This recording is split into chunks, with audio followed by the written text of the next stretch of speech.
Waktu pertama kali saya jalan di jalan utama yang ke barat itu, saya melihat dengan mata kepala sendiri, kardus yang tadinya ditutupi dengan kain putih atau kain lawon, itu terlihat sekali Kang Odeng. Kalau ada 1-2 lembar uang yang masuk di sana. Dan ada suaranya, suara seperti uang jatuh, tapi tidak keras karena memang yang saya dengar itu berulang aja. Uang itu berulang jatuhnya.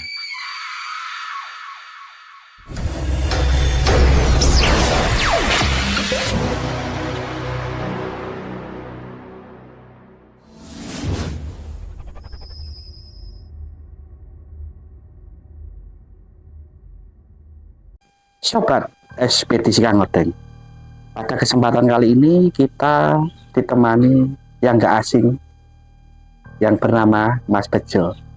Mas Bejo ini sudah beberapa kali mengisahkan kisahnya, karena Mas Bejo ini sudah sering melakukan ritual-ritual pesugihan zaman dahulunya. Makanya sekarang banyak kisahnya yang belum kita uraikan.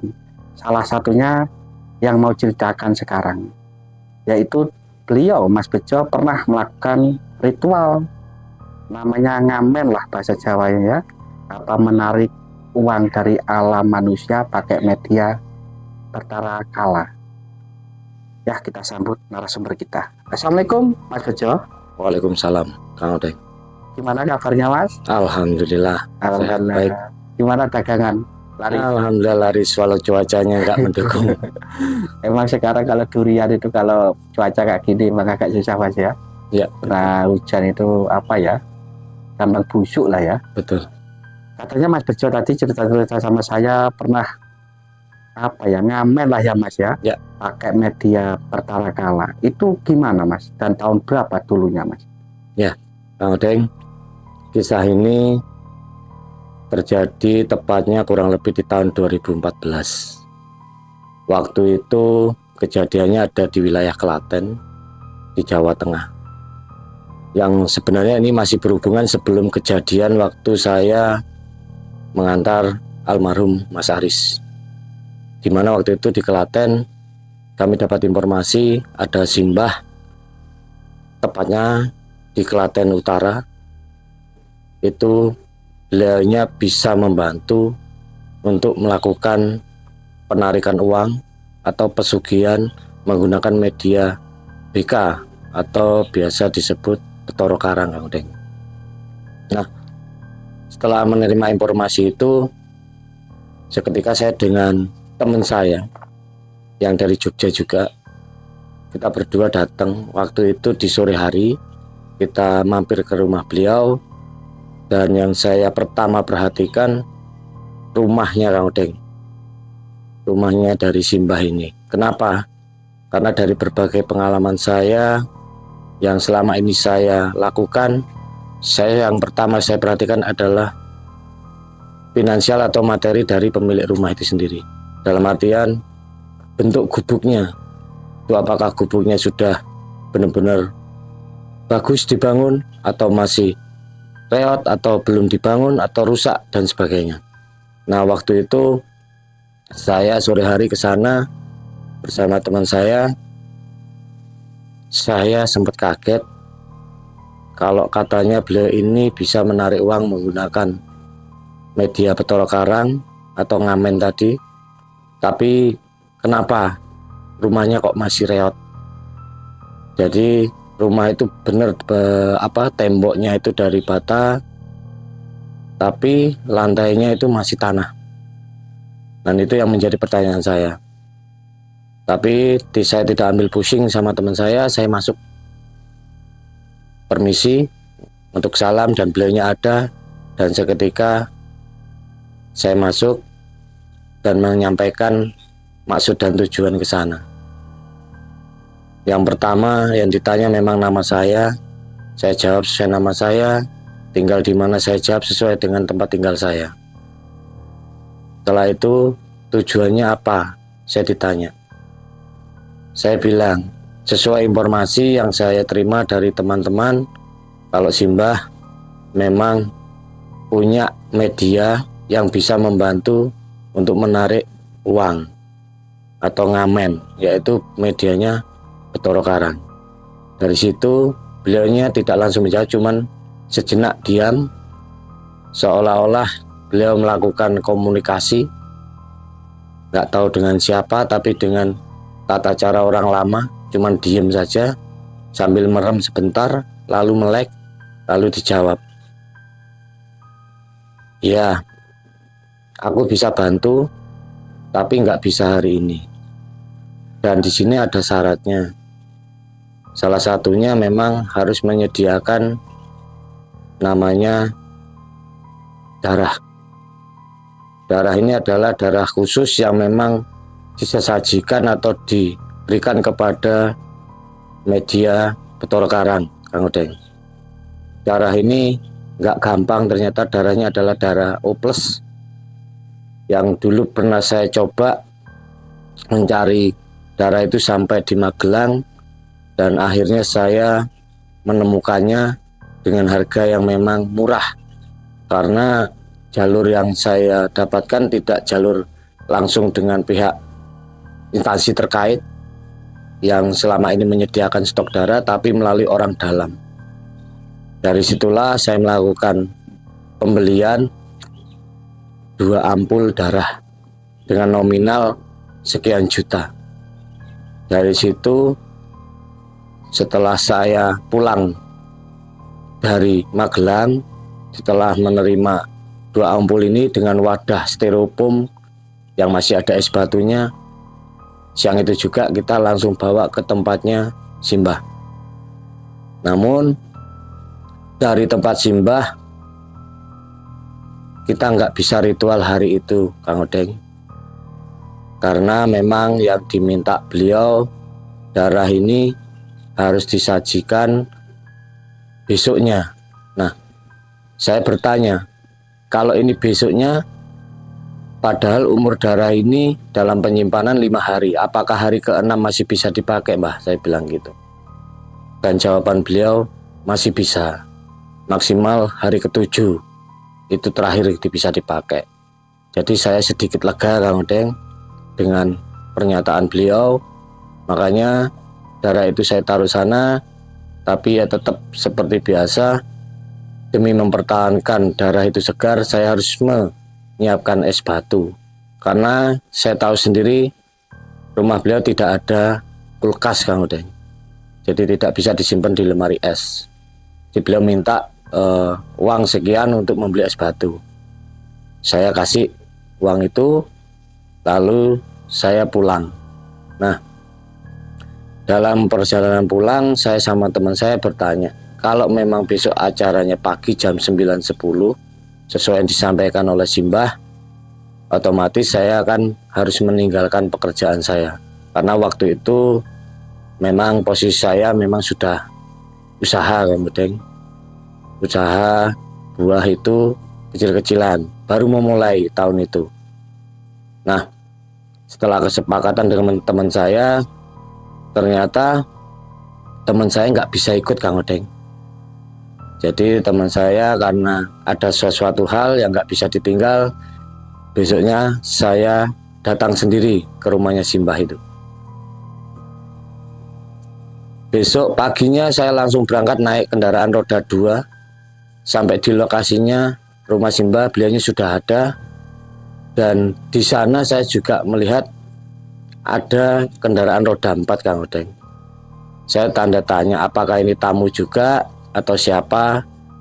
Ya udahlah, saya tak masuk dulu. Ternyata di dalam memang ada 1 orang lagi yang tidak saya kenal. Lalu Simbah memperkenalkan kalau ini adalah pemilik mobil yang nantinya dibuat sarana untuk melakukan penarikan atau ngamen. Nah, dari pembicaraan kita sebentar dengan orangnya Simbah tadi, supir, kita langsung menyiapkan segala sesuatunya, Kang Odeng, termasuk beberapa bunga, sesaji yang lain, termasuk ampul darah itu juga dikeluarkan.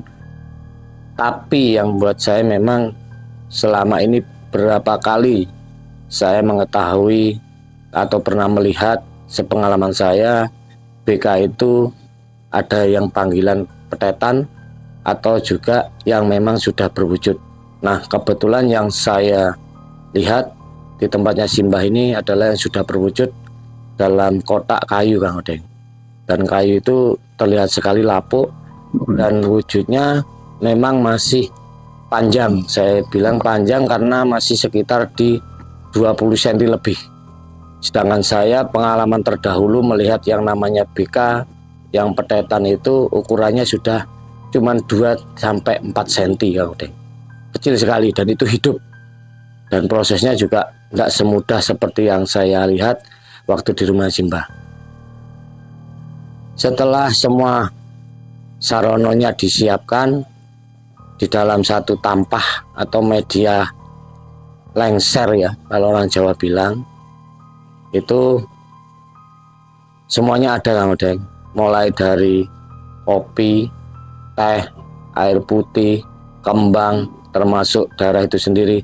Dan ada beberapa barang yang memang saya tidak tahu persis itu apa karena dibungkus kain putih.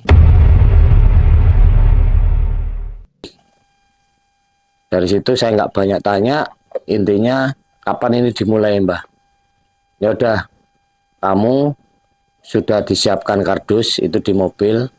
Nanti kamu sama aku sama masnya ini yang nyupirin.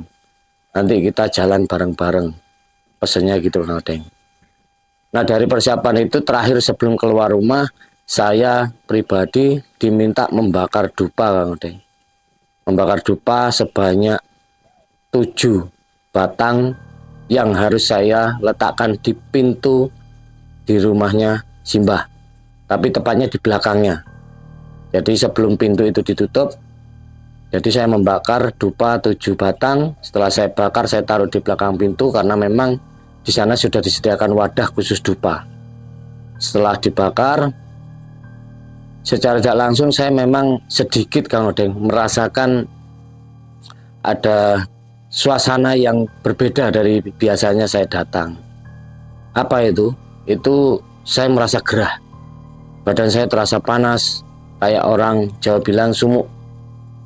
Nah, itu berkeringat sepertinya, tapi ya memang tidak cuacanya panas waktu itu karena siang itu posisinya juga mendung. Nah, setelah selesai kita langsung naik ke mobil dan media tadi yang bentuknya BK tadi di wadah kotak tadi dibawalah sama Simbahnya, naik bareng ke mobil beserta ada beberapa macam kembang yang dibawa. Dari situ kita berangkat dari mobil. Simbahnya mulai semacam jampi-jampi di atas mobil dan saya tahu persis di depan saya waktu itu ada kardus. Itu terus terang kardusnya kardus Indomie, Kang Odeng, yang sudah disiapkan beliau. Nah, dari situ saya sudah paham karena beliaunya sudah menyampaikan waktu awal saya datang kalau kardus itu fungsinya memang untuk wadah dari hasil perjalanan menarik uang. Dari situ kita mulai berangkat bareng-bareng sekitar kurang lebih jam 11 siang keluar ke area kota. Kotanya bukan di Klaten, Kang Odeng, malah area kotanya di Yogyakarta. Tepatnya di Yogyakarta bagian barat atau di baratnya Ring Road Barat. Di sana waktu pertama kali saya jalan di jalan utama yang ke barat itu, saya melihat dengan mata kepala sendiri kardus yang tadinya ditutupi dengan kain putih atau kain lawon itu terlihat sekali, Kang Odeng, kalau ada 1-2 lembar uang yang masuk di sana dan ada suaranya, suara seperti uang jatuh tapi tidak keras karena memang yang saya dengar itu berulang aja, uang itu berulang jatuhnya. Nah, selama perjalanan itu Simbahnya melakukan qomat kamit atau doa Saya pun tidak diminta doa apapun, cuman diminta pokoknya tenang, yakin, jalan nanti kita hasil. Itu pesannya beliau. Dari situ saya cuman merhatiin kardusnya dan mendengarkan suara jatuhnya uang satu persatu yang memang halus banget. Tidak kenceng suara jatuhnya uang itu, karena memang bukan gebokan yang saya dengar itu, kayaknya lembaran ya. Nah, selama perjalanan hampir kurang lebih 1 jam, jalannya mobil itu memang nggak kenceng Kang Odeng, pelan. Kalau bisa dibilang mungkin 50 km per jam sekitaran itu. Setiap lampu merah juga ikut berhenti. Dan saat sudah di titik mendekati persawahan, simbahnya bilang, coba dibuka, wis oleh apa durung, wis oke apa durung, atau bilang sudah dapat belum, atau udah banyak belum. Seketika saya ngikuti apa yang diperintahkan beliau, saya buka Kang Odeng. Antara percaya dan tidak, tapi itu nyata di depan saya, memang ada sekumpulan uang, kertas yang berserakan di dalam kardus. Namun yang membuat kaget saya Kang Odeng, uang itu pecahannya bukan pecahan besar ya. Jadi tidak semuanya uang 100-an atau 50-an, termasuk ada yang 20 ribuan, 10 ribu, 5 ribu, sampai yang membuat saya kaget itu 2 ribuan Kang Odeng. Nah ini yang membuat saya tanda tanya, kok bisa ya uang kecil juga yang ditarik ya atau diambil ya? Ini salah yang kerja atau salah yang memerintah kan gitu. Uang saya seperti yang disampaikan beliau sebelumnya, kalau nanti hasilnya itu lebih dari yang kamu harapkan. Karena apa? Saya memang masuk ke dunia itu waktu itu karena memang usaha saya memang butuh suntikan modal Kang Odeng. Jadi memang saya melakukan itu karena sudah kepentok. Saya di Jogja itu terus terang, sebelum saya nikah itu saya sendiri Kang Odeng. Segala sesuatu saya sendiri, jauh dari orang tua, jauh dari saudara, ya. Jadi saya memang melakukan segala sesuatunya itu berdasarkan informasi teman ke teman. Nah, setelah saya buka melihat recehan uang, saya memberanikan tanya ke Simbah, Mbah, ini kok uangnya kecil-kecil juga diambil ya? Apa enggak ini nanti jumlahnya terlalu banyak, enggak kepenuhan, nanti repot sendiri? Saya bilang gitu. Nah, Simbah pun juga malah balik tanya ke saya, loh, kamu pinginnya uang toh? Ya kalau pingin uang ya itu hasilnya, ini hasil kerjanya. Udah nggak usah dipikirin, sekarang kita balik lagi, kita arah pulang sambil kita kerja. Itu yang disampaikan beliau. Nah, di titik balik itu kita putar balik kendaraannya, karena posisi saya masih di tengah tempat duduknya, Simbah di samping saya, sebelah kanan, di tengah-tengah itu kardusnya. Dalam perjalanan pulang sambil beliau nyokomat kamit, itu saya juga mendengar ulang suara-suara seperti yang awal saya berangkat Kang Odeng, yaitu seperti uang jatuh tapi tersenggol kardus itu terasa banget suaranya, terdengar gitu ya. Terdengar suara gesekannya kalau uang itu. Namun hati kecil saya tetap bertanya-tanya, ada apa dan kenapa? Lawang kita aja tadi melewati beberapa tempat toko, ada juga mungkin bank, ada juga katakan usaha-usaha yang lain, tapi kenapa kok malah dapatnya uang receh gini ya? Itu di benak saya seperti itu Kang Odeng. Dari situlah saya memberanikan diri perjalanan pulang itu bertanya lagi ke Simbah, Mbah, sekiranya yang kecil nggak usah diambil, apa bisa nggak diminta yang warnanya paling nggak ya biru aja sama merah, warna yang 50-an atau yang 100-an aja, nggak usah yang warna lainnya, soalnya kan nominalnya uangnya kecil, saya bilang itu. Nggak apa-apa, sudah, ini hasil kerja, kita bawa aja, kita arah pulang, kita sampai rumah kita hitung nanti. Nah, dari situ saya tetap tanda tanya Kang Odeng. Uang yang nominalnya kecil ini dari mana dapatnya, yang gede dari mana? Itu yang menjadi pertanyaan saya. Uang memang nggak sedikit Kang Odeng, tumpukan uang itu berserakan betul di dalam kardus Indomie itu. Nah, saat mendekati rumahnya Simbah itu kurang lebih seingat saya itu mendekati asar, itu sekitar jam 2-an, itu hampir tiba. Saya kebetulan itu lewat tikungan Kang Odeng sebelum nyampe rumah beliau. Nyampe tikungan itu kita berpapasan dengan namanya ambulan.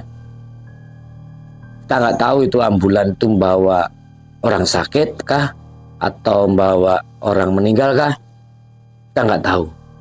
Tapi seketika Simbahnya bilang, tolong dipegangi.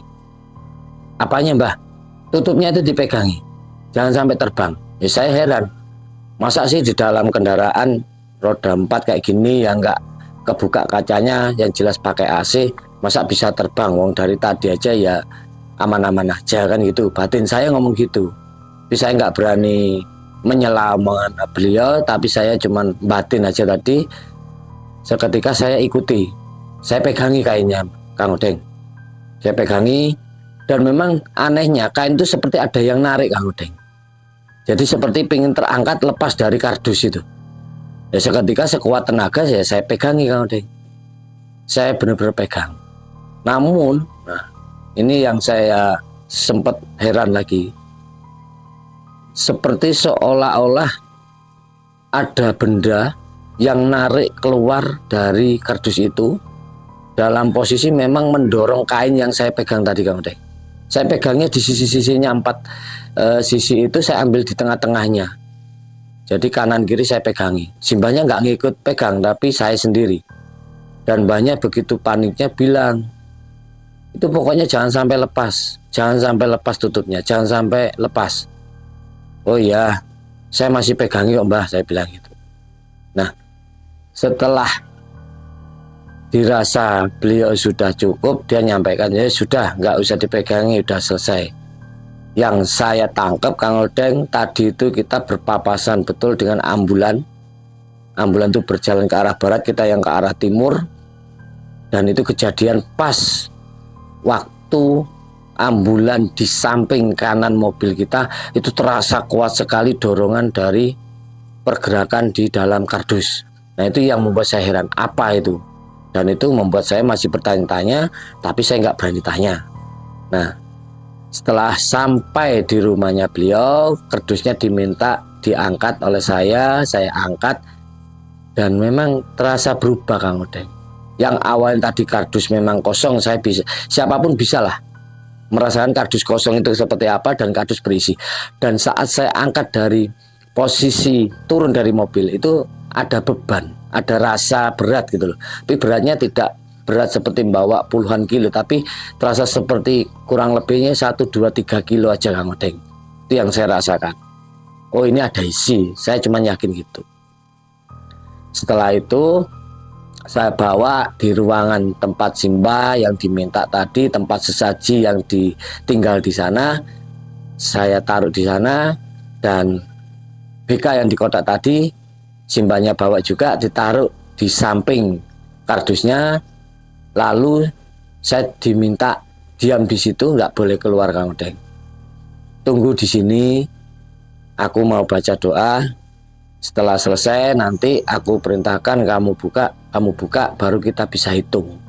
Seperti itu penyampaiannya.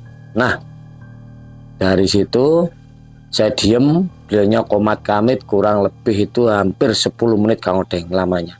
Dan kejadian komat kamit itu merasakan, ini benar-benar merasakan hawanya itu panas sekali di sana saya. Seolah saya itu pengen kayak dibakar kulit saya itu. Dan saya nggak bisa ngomong apa-apa karena beliaunya lagi komat kamit, saya cuman diem aja merhatikan kardus. Tapi memang di kardus itu tidak ada pergerakan lagi atau goncangan ataupun perubahan-perubahan apa-apa nggak ada. Jadi kardus itu masih tertutup rapi dengan kain putih tadi, dan simbahnya setelah selesai kurang lebih 10 menit saya diminta buka. Wes dibuka saiki.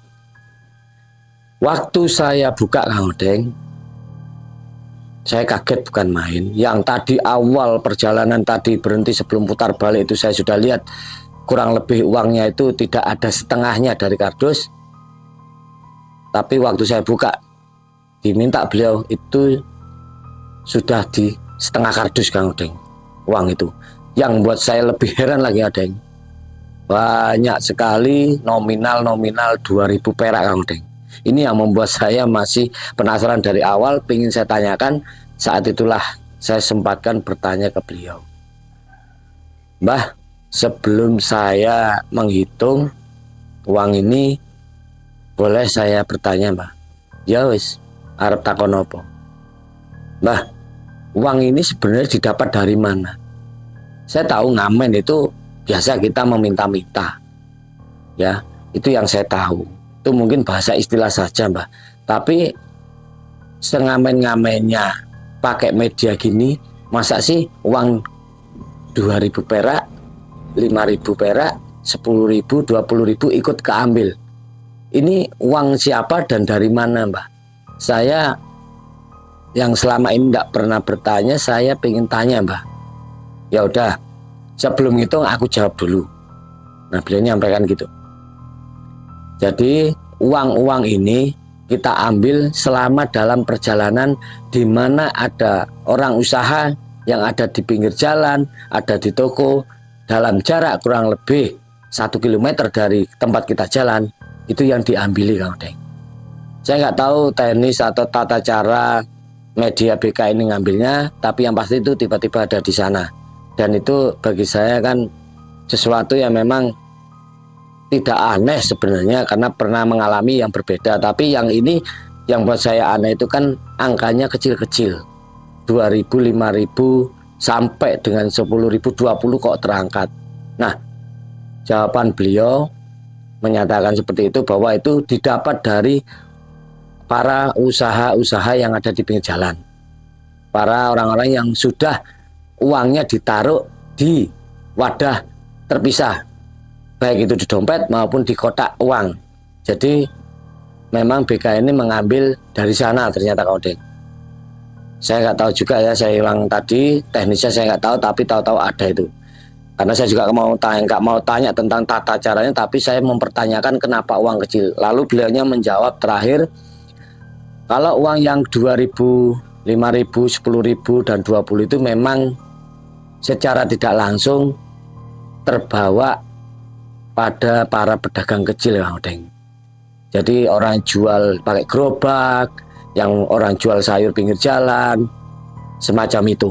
Nah yang terjadi apa Odeng? Saya langsung, batin saya itu kayak ada penyesalannya Odeng.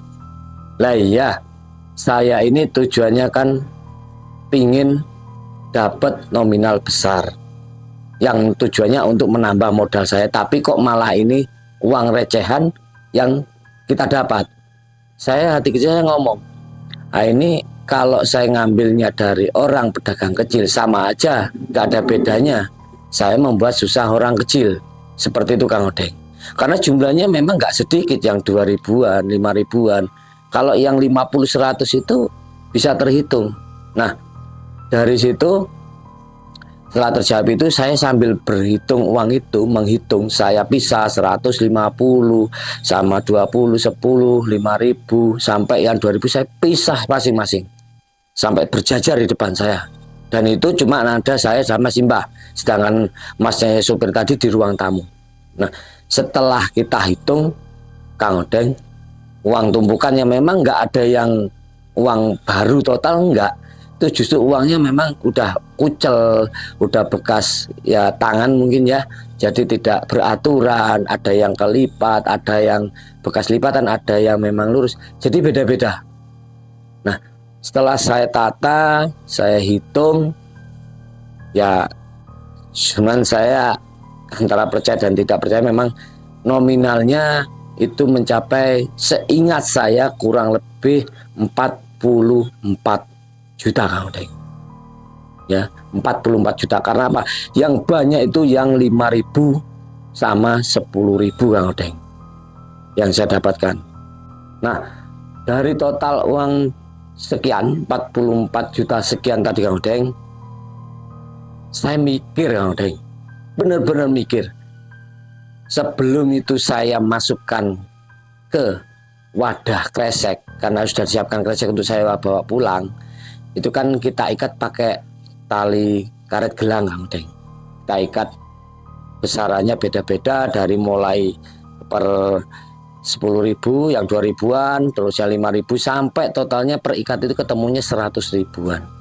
Nah, saya mikirnya gini Kang Odeng, uang yang kecil kok lebih banyak. Artinya ini benar-benar terjawab pikiran saya selama di perjalanan, kalau jangan-jangan uang ini adalah memang uangnya orang kecil. Jadi terjawab betul Kang Odeng.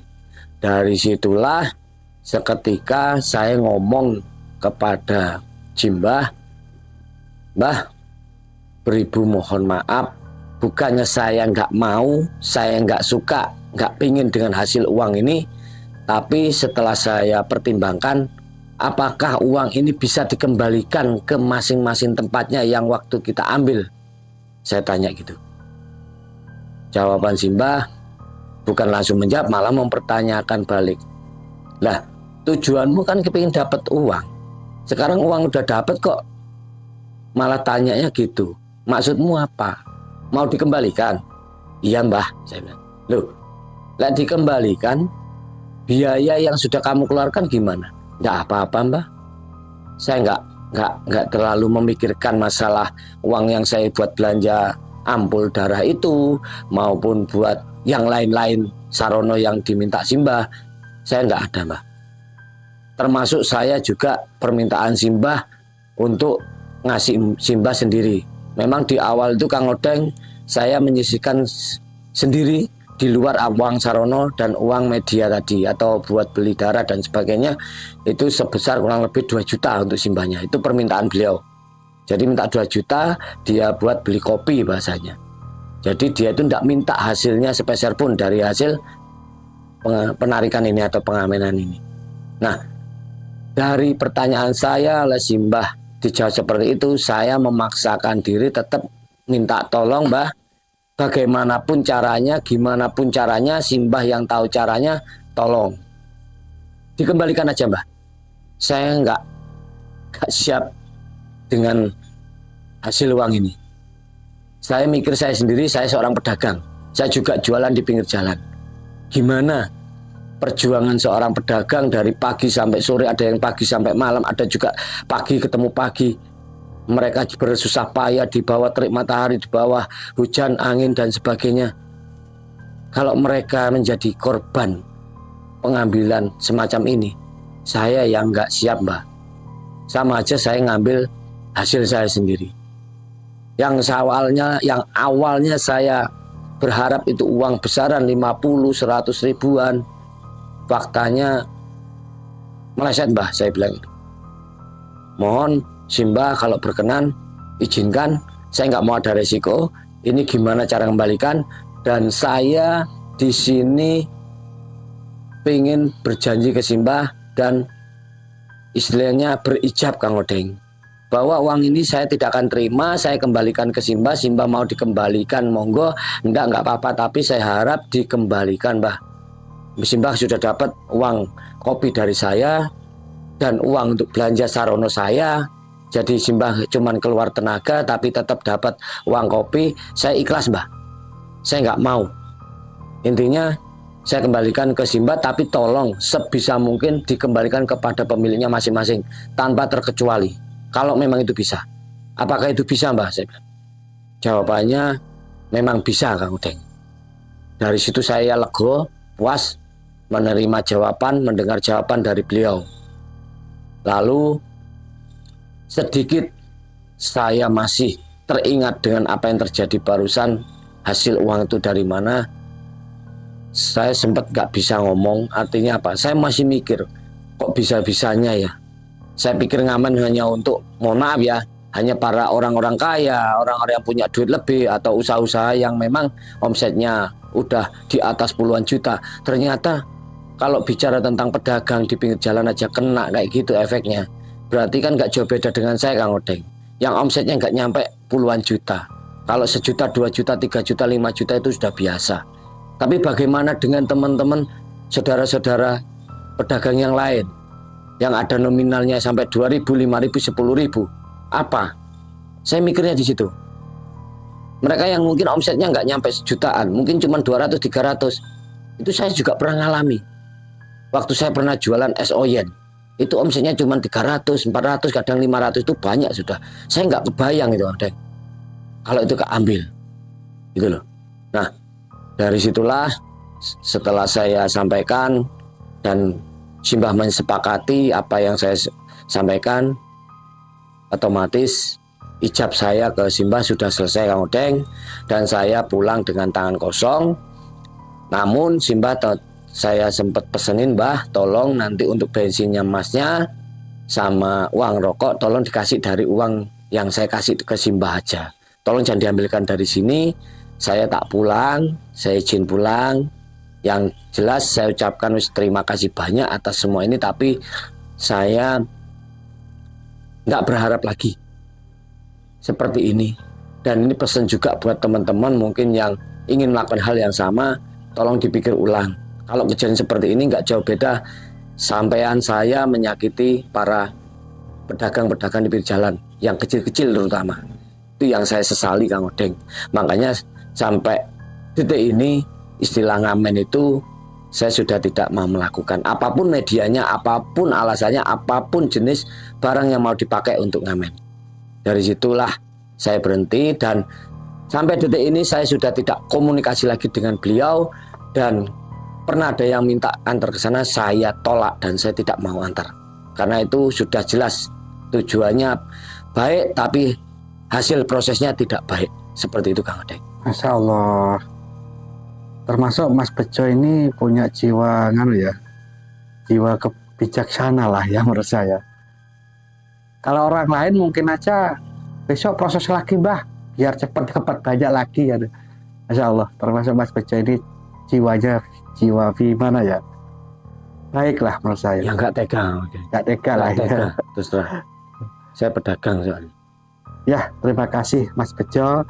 Mas Bejo ini sudah mengisahkan berapa kali ya? 4 atau 5 ya?